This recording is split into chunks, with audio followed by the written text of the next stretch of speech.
What is up?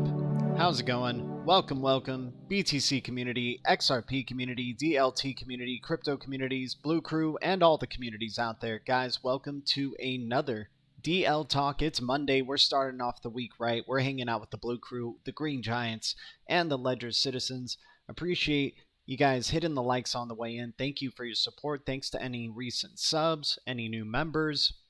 And speaking of the Green Giants, our members, Mix, you're in the chat, man. Please send me your Solana Phantom wallet address so I can send you the NFT that you've won from our recent giveaway in July.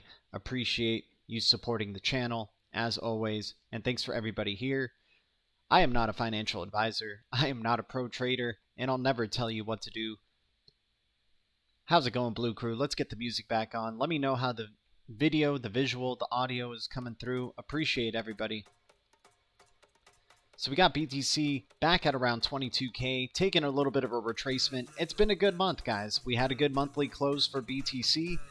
We had a good monthly close for a lot of projects here in this space, right? So, you know, it was a hell of a past 30 days for a lot of them, but now we're starting to experience some retracement, just consolidation.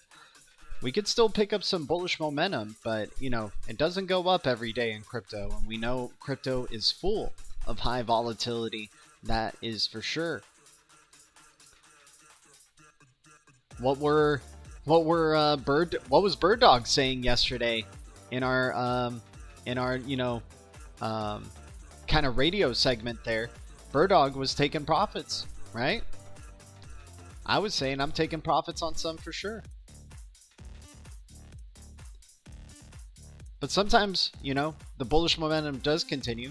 TA does get disrespected. Sentiment does get disrespected. Darcy in the house. What's up, Darcy? We got Crypto Victo Animal. Appreciate everybody tuning in. Thanks for hitting the likes. We're fighting against the algorithm, BLUECREW. We have to, you know, literally we got to outnumber the algorithm, the YouTube algorithm. They don't like what we're doing here. They see Green Giants. They see the Blue Crew. They're freaking out. You got to make one first. For sure, Mix. When you do, just let me know. But here, I'll share a link. I don't have a affiliate link or anything like that, but, you know, just to get you started. This is it. The web extension wallet. You can get it on your cell phone as well.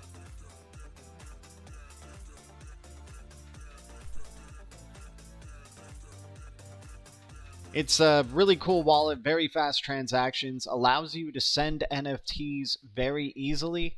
You know, once again, I still think so far in the space, the best user experiences, at least with like DeFi and the wallets that they're attached to, Phantom and Kepler, and Some Wallet, you know, continues to grow and develop.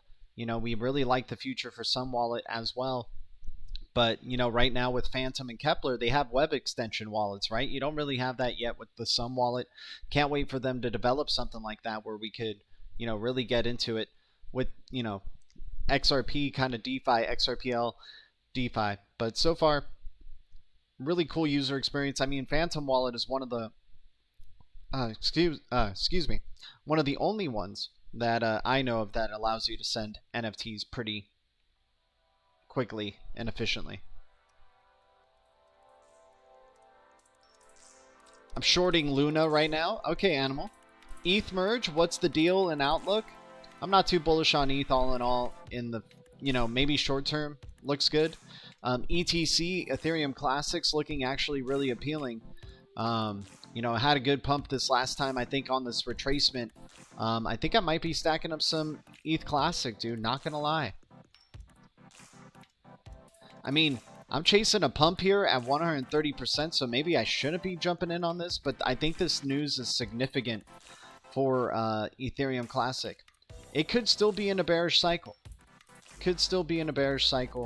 We'll have to see, you know, we'll see where this retracement goes. I'm not like rushing in on Ethereum Classic, but if it goes down to, I don't know, 25, around $20 or so, and maybe even low 30s, I'll consider it.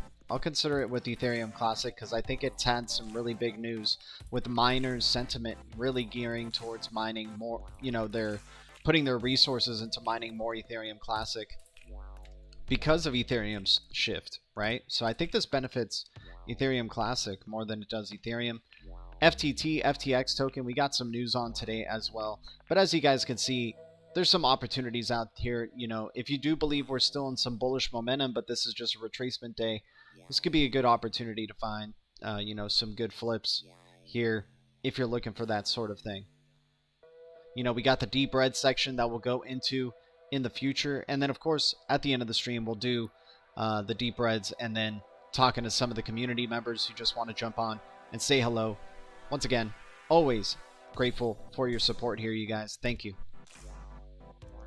So let's get into some of the news. Binance US has decided to delist AMP after the SEC Gov recently claimed it was a security in its insider trading case against an ex-Coinbase employee and 2 associates. So now Binance delisting AMP. Are we going to start seeing a delisting campaign of these specific digital assets?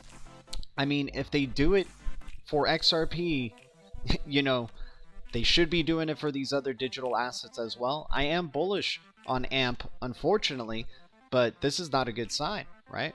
This is not a good sign. But once again, sell the news. There we go.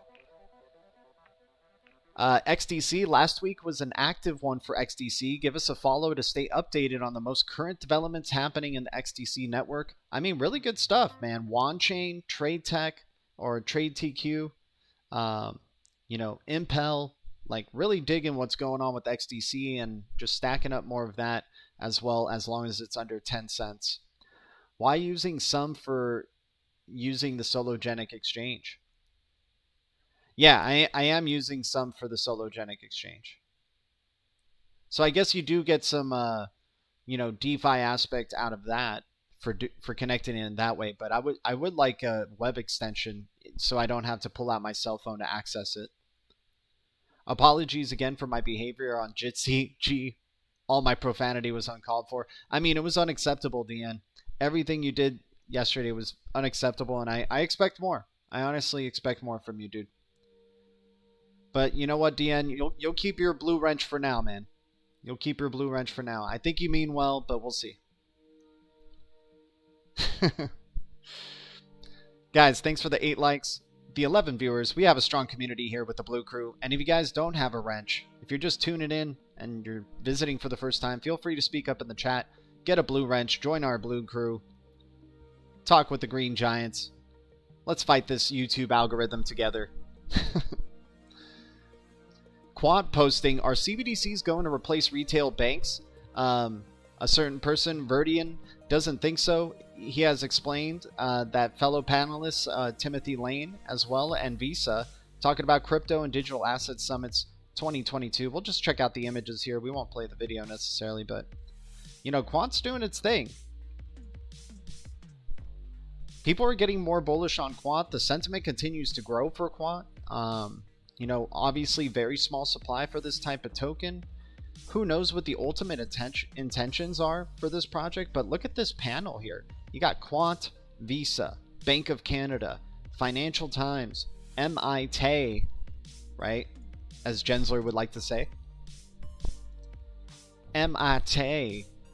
So Quant is definitely, with its overledger technology, and I guess what its specific use case is going to be, is one to definitely be keeping an eye out for.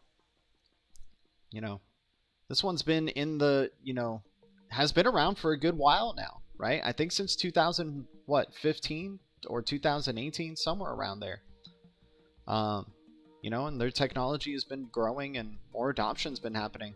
We'll see what it does in this next bullish cycle, that's for sure. I think that one's a good one to target during this retracement as well, however low it goes. If it goes under $100 again, I think that's where Quant starts to look really good. There could be very high volatility with that one though, right? Because it went up just a ton in the past month, so there could be a ton of volatility towards the downside. Like Quant isn't a big, you know, name yet in the crypto space, right? So there's still a lot of room for its market cap to kind of fluctuate highly. Stronghold, our token SHX is compatible with popular wallets such as Lobster, Solar, and Ledger. So I want to get my SHX on a Ledger Nano. That is, you know, that's going to be important, you know, just to keep tokens like these, the XRPs, the XLMs, the SHXs, the Algorands, even Bitcoin, you know, any of the digital assets that you value highly. I think it's important to be having, you know, what you want not to be on exchanges, to be in a cold wallet, for sure. FTX has won approval to operate a crypto exchange in Dubai. So FTX continues to grow. More and more gateways for the FTX platform. They're killing it in terms of their marketing, right? I mean, it could be all for show, but I think Sam Bankman-Fried, you know, he's probably the real deal here, you guys. And he's going to be a face of, you know, crypto for some time. Just in the same way that when, you know, CZ Binance, you know, he was kind of this young man, but he was like the new face in the crypto space that was actually providing more and more, like, you know, gateways to use and, you know, purchase crypto, right? So FTX, I think, could be even that next level. And especially, you know, one coming from the West, at least, like you all have Binance and FTX, maybe just as competitors in the future. But competition drives more utility, right? That's a good thing. So I think FTX token is highly underrated and highly undervalued at these prices. And I think FTX is going to definitely, you know, could go into top 15 territory in the future. Sam Bankman-Fried, Sam Bankman-Fried, Sam Bankman. I want a sledgehammer instead of a wrench. Maybe we can give the Green Giants sledgehammers. They can have like their weapons of their own. Maybe we can go with that, Darcy. Guys, shout out to the 10 viewers, the 9 likes. You guys are amazing. Bankman-Fried is from the tribe. The tribe considers non-tribe members as animals. Exactly, Sniff. He's from the tribe. He's one of the chosen ones. He's like he's the Marty McFly to David Schwartz's Doc Brown, you know? They kind of look similar. I mean, to me at least. Some people will probably be like, hell no. But he looks like a young David Schwartz. And it's kind of funny that, you know, FTX was on Ripple's swell event last year. Competition drives more quality? Exactly. Well said, DN. All right, you're redeeming yourself, my dude. J-Roy, dude, you wouldn't even want to... It was unacceptable. Unacceptable stuff yesterday from DN.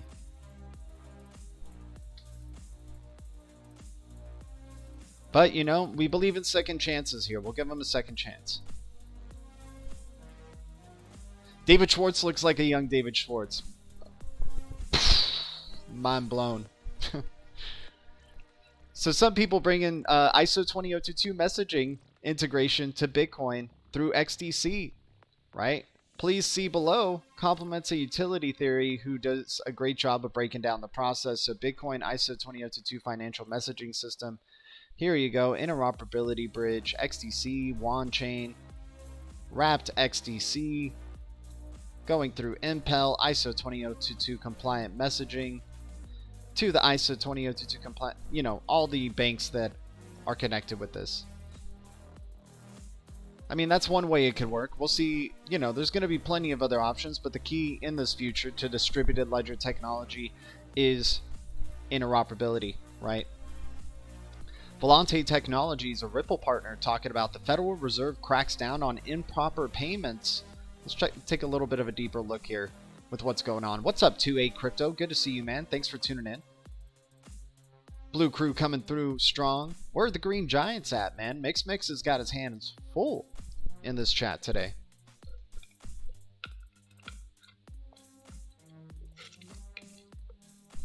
DN already saying I'm going to need a third chance. Yeah, we'll see, buddy. We'll see. Might not be that kind. Feds crackdown on improper payments. A group of federal agencies working under the Joint Financial Management Improvement Program released a report this week aimed at reducing improper federal government payments to individuals who aren't who they say they are or otherwise provided inaccurate information about their identities. Interesting. What's going to be allowing a lot of transparency in terms of payments, right? DLT, XRP, XLM, BTC, if you will. The report explores identity verification strategies for cracking down on the fraud by individuals who seek government aid. How about applications like Global ID? The effort comes after the Government Accountability Office estimated in May that federal agencies sent $281 billion in improper payments in fiscal year 2021. $281 billion improper payments. Guys, the current system just doesn't work, right? SWIFT is getting hacked for millions and millions of dollars a year. You're seeing fraudulent payments of $281 billion through federal agencies. The Government Accountability Office, the Office of Management and Budget, the Office of Personnel Management, and Treasury Department collaborated on an 84-page report that resulted from reviewing studies, interviewing experts, and convening government and industry officials and professionals for a 2-day conference last month. My gosh, an 84-page document. These guys got a lot of time but they got a lot of things they need to sort out, that's for sure. Federal agencies and oversight bodies have recently taken steps to determine the significance of misrepresented identity as a cause of improper payments and have begun to focus on identity verification as a means to improve payment integrity. Guys, and this is just going to affect a lot of other things, not even just payments, right? Using your identity to verify so many other things. Biometric data, all that type of stuff. Some agencies are still in beginning phases of determining whether misrepresented identity is a significant cause of improper. Represented identity is still largely unknown. We'll see how it continues to go here, you guys. VeChain has been on a tear recently. UFC recently interviewed CEO Sunshine Lu 24 about the VeChain Foundation's future plans and uses of our advanced blockchain tech. With mass adoption of new digital technologies picking up pace, mass adoption of VeChain Thor is near. UFC, VeChain, let's go. UFC is very forward-looking on these digital asset technologies, right?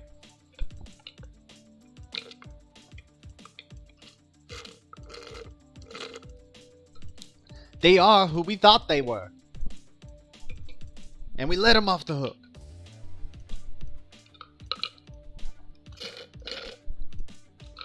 They are who we thought they were.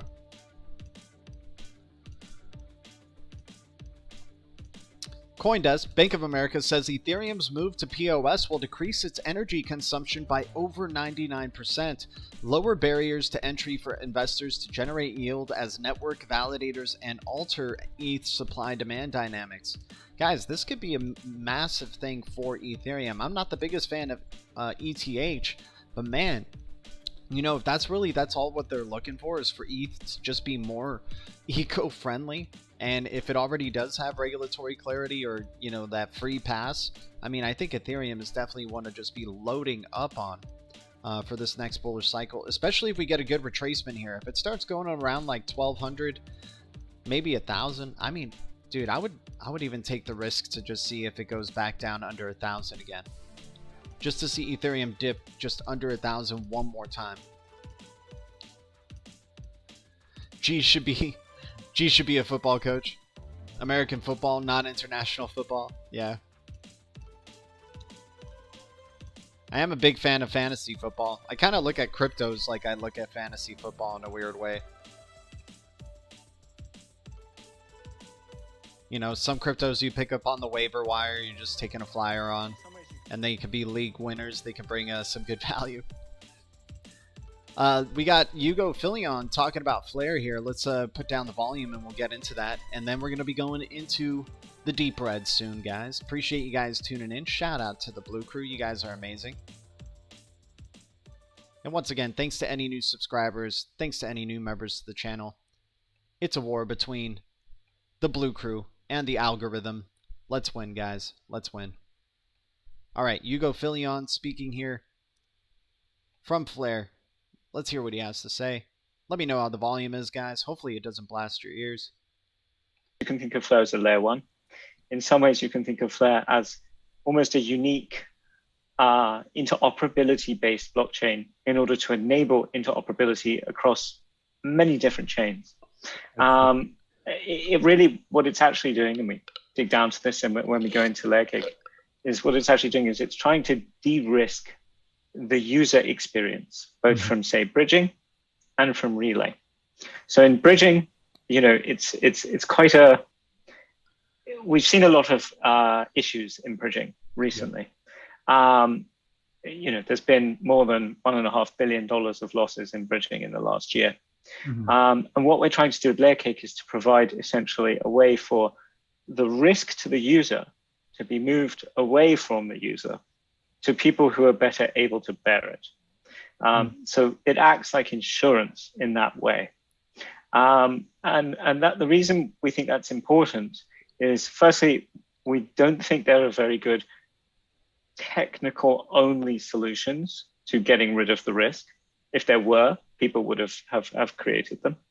But we do think that you have to get rid of the risk to the user if you want to scale blockchain in the long term. Yeah. And because, you know, I often say to people, well, imagine if, you know, if every time you sent an email, there was a potential that you could lose your house.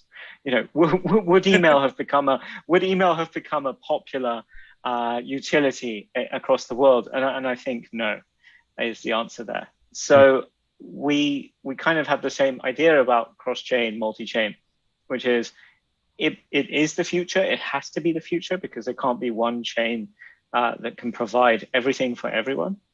But the only way it's the future is if we de-risk it for the user. Very well said. Looking forward to Flare Network's launch. Currently in observation mode. Let's see how it goes.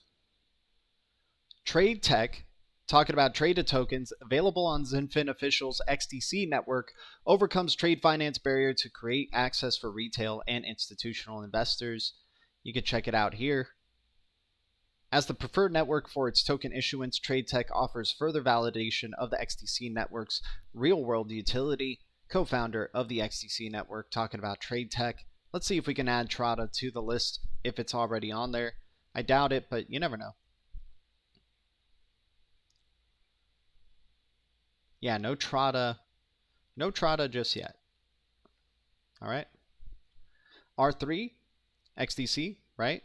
R3 recently joined XDX Global and FIX Trading to discuss the post-trade settlement benefits of DLT infrastructure combined with existing FIX-driven reconciliation settlement workflows. Watch now. Talking about DLT, talking about settlements. I'm liking what I'm hearing coming from R3, and good luck to them as a G20 Tech Sprint finalist. Hopefully they can win that CBDC challenge and really show what their technology is about.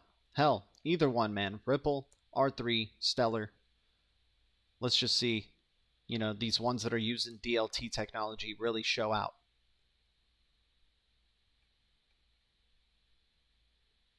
All right.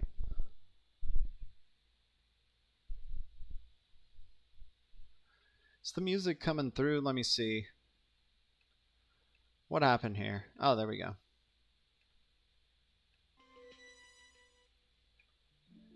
Alrighty, guys. Let me see if that's the end here. I do believe so. Oh, Osmo announced native USDC support. We're big fans of the Osmosis Zone token. I think around $1 or under. I think it could go under $1 even more if the rest of the market does retrace heavily. But I do think it'll be a good future opportunity there with Osmosis Zone, especially how low the supply is. Sort of similar to AKT as well. So Osmo and Akash, I think, are both, great long-term plays in the Cosmos ecosystem if you believe in the Cosmos ecosystem and the Tendermint stack that they're working with. Let's go into the deep reds. Appreciate everybody tuning in. Much love to the Blue Crew. Much love to the Green Giants. It's brunch time. Hopefully we didn't get cut out for playing that clip. I certainly hope not. That would be very sad. Let me know if I'm coming through all right. We don't have brunch in America. It's brunch time. What's up, Rye Guy? Good to see you. So opportunities in the major caps, if you're just trying to day trade, go on the 24-hour. Maybe you can pick up, right here, and hopefully the bullish momentum continues later during the week. Or let's go to the deep reds. What are the cryptos that are down in the deep or in 90+%, 80+% territory, and see if there's any good opportunities there. We had some good momentum with Rowan token, but still down 96% on the year. So Rowan token still holding its own at around this price range, and it's still above the 006 range, right? So if it can continue just kind of stacking on up, that would be bullish for Rowan token.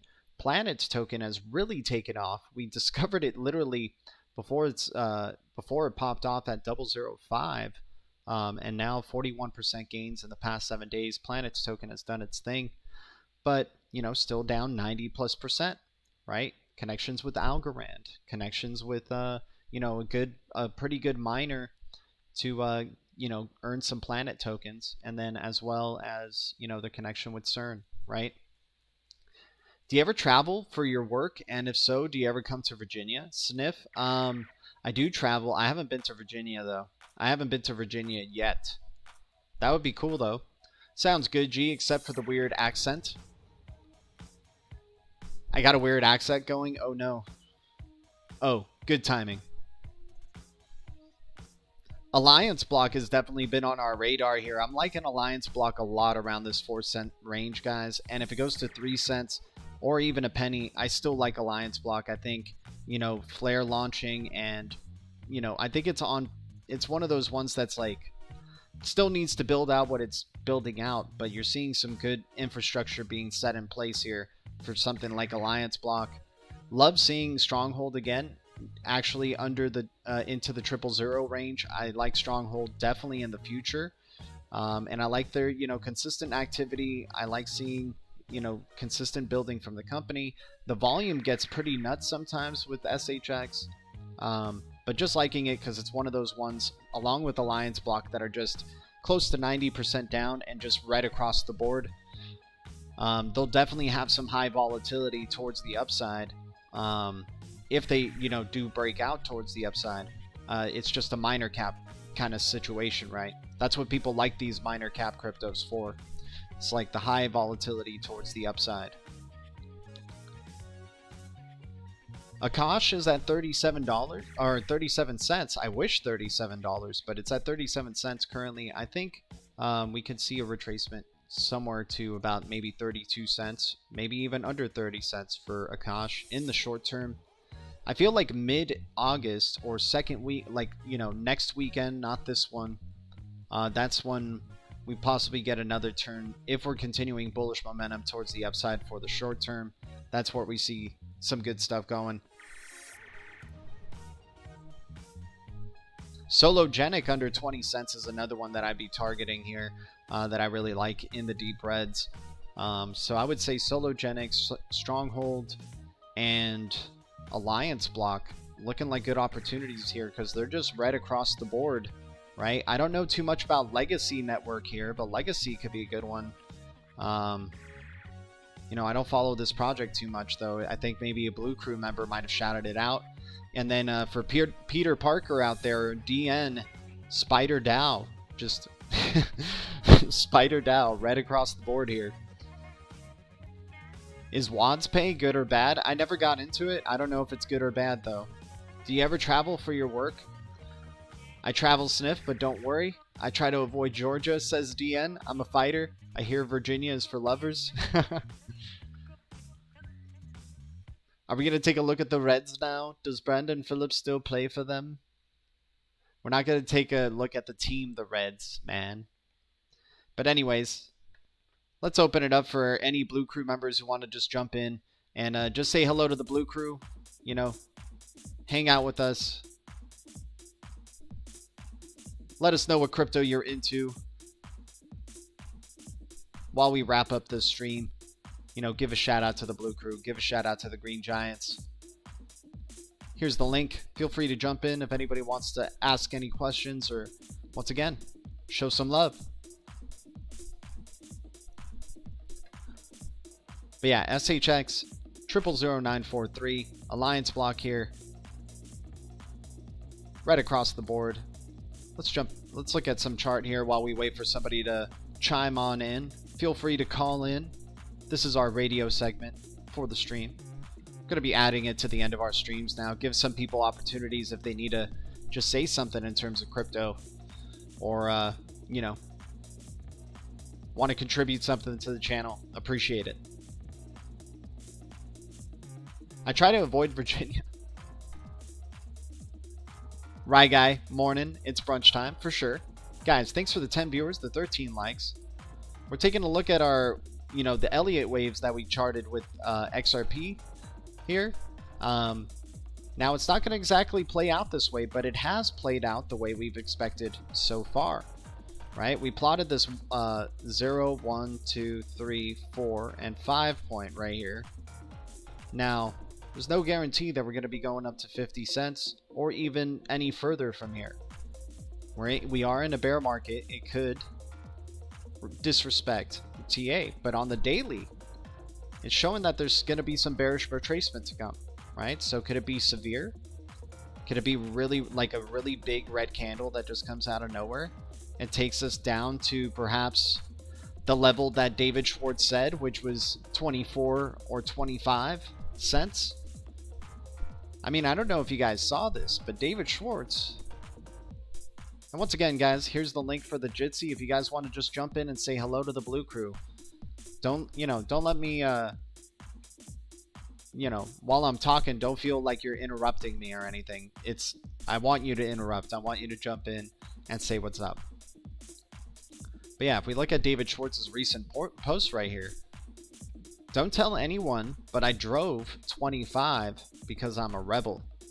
So speed limit is 24, which is an odd speed limit sign to obviously see on a road. Like, who does that, right? But I also, you know, with David Schwartz, there could be, and this is highly speculative, but it does leave room to speculate on sometimes, because he did call the dip at around, you know, 192. A lot of people were like blaming David Schwartz for calling the top because he made, like, a lot of people were thinking he made a lot of XRP sellers sell, and hence why there was selling pressure and it crashing. But really, that wasn't the case. All of crypto was just crashing at around that time, right? So he gave people the heads up that this was most likely a top, right, at around that time. So now, is he just on the verge of August here, right? Is he saying $25 or 25 cents, right? Could it be, I mean, seeing here with the daily on the stochastic, and then, you know, buying pressure easing up, leading into bearish divergence on the daily, could we be seeing just some catalyst that makes it go down to where the bottom of this channel would be, right? That we've charted out. Go to 25 cents, maybe goes to 21 cents and bounces up and then stays around 24 to 25 cents. And then that's when we get our possible breakout finally, right? Some people are expecting way worse. They're thinking XRP is going to go to like 15 cents, 16, maybe 11 cents again. I mean, that's crazy, guys. Like, you know, that same people were thinking that in 2018 and 2019 when XRP was around 11 cents or 17 cents for a long time, and people were like, it's going to go under a penny or it'll be around a penny, right?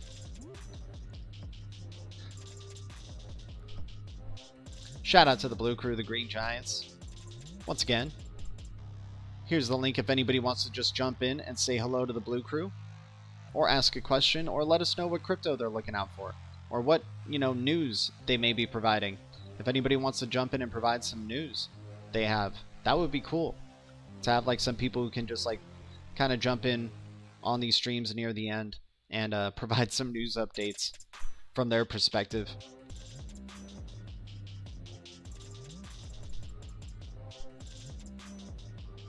But yeah, David Schwartz posting this exclamation point. But yeah, so, you know, we're not going to look at this for too long, but that's just something, you know, to look into.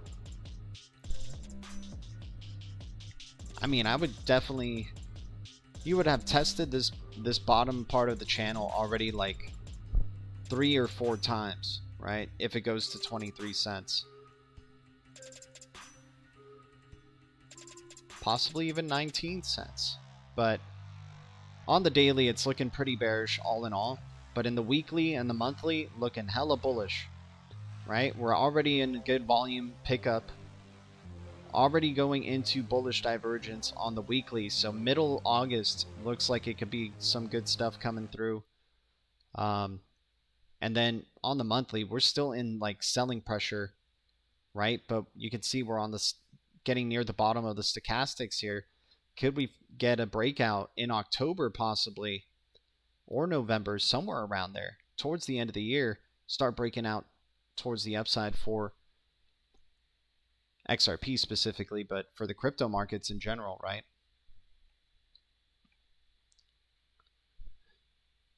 But anyways, guys, thanks so much for tuning in for another DL Talk. Appreciate y'all. BCB is saying that Band's chart is matching the ETC 18 chart. Might be something to look at for sure, Autoglass. Band Protocol, huh? Let's check out Band Protocol. I mean, Band Protocol is looking good on the monthly as well. Daily still showing some pretty good volume. Yeah, Band Protocol looks pretty bullish, not gonna lie.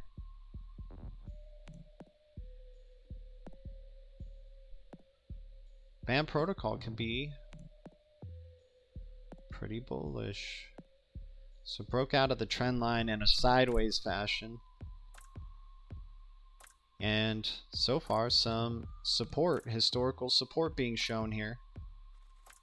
If it closes above this historical support, did it close above it on the monthly? It did. Wow.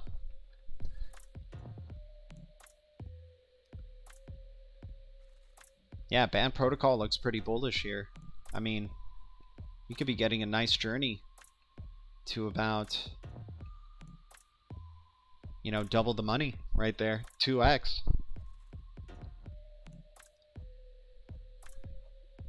I mean, you probably hit some resistance at around 424 for a bit, though. So 424 looks pretty good as well in the short term. Yeah, Band Protocol. Looking like it's even breaking out on its short-term trend here. Yep. I mean, no guarantee, right? TA can be disrespected, but it's looking really good.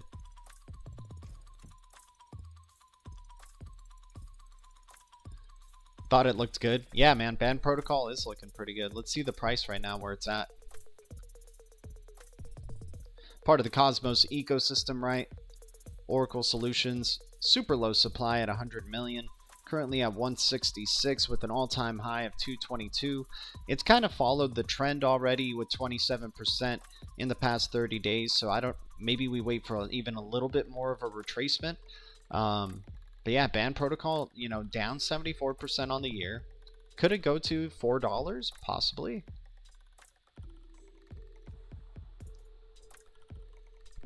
Right? Short term, not looking too bad. $4, $3.50, somewhere around there. Short term rally. Good eye right there, Auto Glass. This is not financial advice. Advice, advice, advice. You might need to check it twice before you can decide. This is not financial advice. No way, 13% in the past hour. Oh, there we go, Rowan.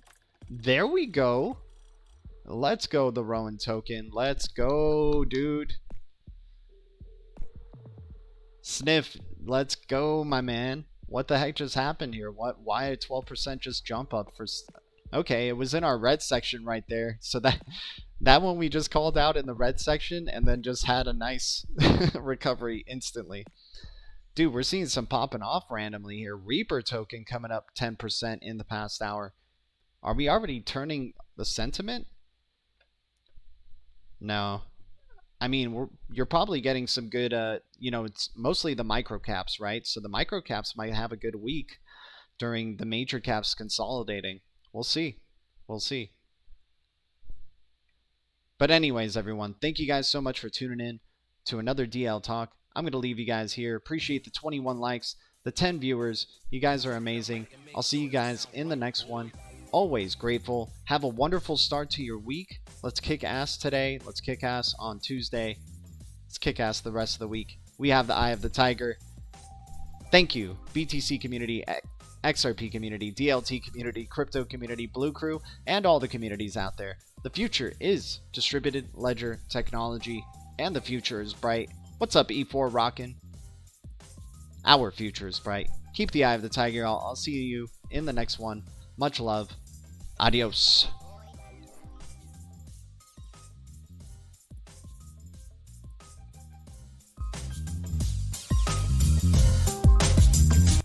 Mix. Leave in the comments your Solana Phantom Wallet address, my dude. All right. It sound right, boys.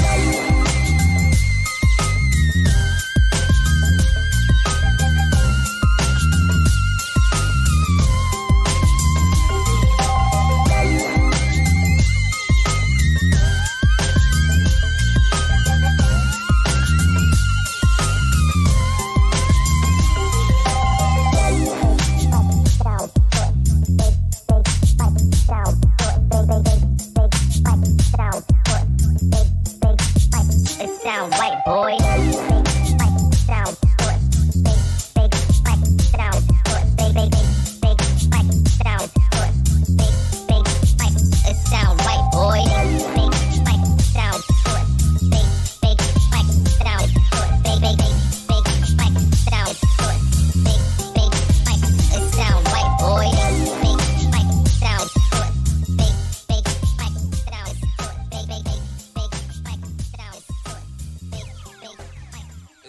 right, boy.